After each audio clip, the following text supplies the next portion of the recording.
ବ୍ରାହ୍ମଣବାଟି ପଞ୍ଚାୟତରେ ଭାରତୀୟ ଜନତା ପାର୍ଟି ତରଫରୁ ଏକ କାର୍ଯ୍ୟାଳୟର ଉଦ୍ଘାଟନ କରାଯିବାର ଉତ୍ସବ ରହିଥିଲା। ଏହି ଉତ୍ସବକୁ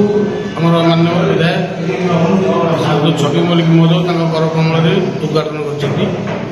ଆଗାମୀ ଦିନ ପାଇଁ ସଂଗଠନର ସଂଗଠନକୁ ଯେଉଁ ଆଶା ଏବଂ ଆକାଂକ୍ଷା ରଖି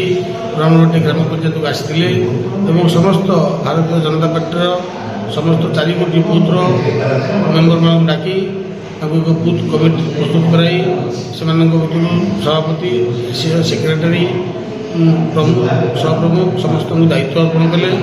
ଆଗାମୀ ଦିନମାନଙ୍କରେ କିଭଳି ଭାରତୀୟ ଜନତା ପାର୍ଟିର ଯେଉଁ ଗରିବ କଲ୍ୟାଣ ଯୋଜନା, ସରକାରୀ ଯୋଜନା ସାଧାରଣ ଲୋକଙ୍କ ପାଖରେ ପହଞ୍ଚିବ ଏବଂ ସାଧାରଣ ଲୋକଟିଏ ଗରିବ ସରକାର ଯୋଜନାରୁ ବଞ୍ଚିତ ନ ହେବ ଏବଂ କୌଣସି କ୍ଷେତ୍ରରେ ଗୋଟିଏ ସାଧାରଣ କର୍ମୀ ଯେମିତି ଅବହେଳିତ ନ ହେବ ସେଥିପାଇଁ ତାଙ୍କର କର୍ମୀମାନଙ୍କୁ ସେ ନିର୍ଦ୍ଦେଶ ଦେଇଗଲେ। ସେ ସଦାସର୍ବଦା ଗୋଟିଏ ଉପଦେଶ ଦେଇଗଲେ, ଭାରତୀୟ ଜନତା ପାର୍ଟିରେ ହେଉ କି ଦଳଗତ ନିର୍ବିଶେଷରେ ହେଉ କୌଣସି ଲୋକ ଯଦି ଅସୁବିଧାରେ ପଡ଼ିଛି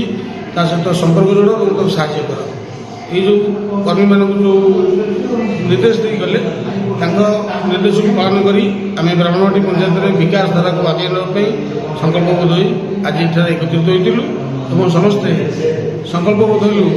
ଯେ ବିଧାୟକଙ୍କ ନୀତି ଆଦର୍ଶ ଏବଂ ମାନ୍ୟବର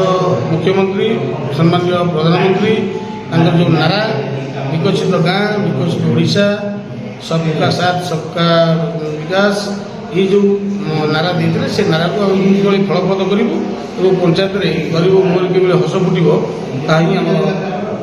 ଯୋଜନା।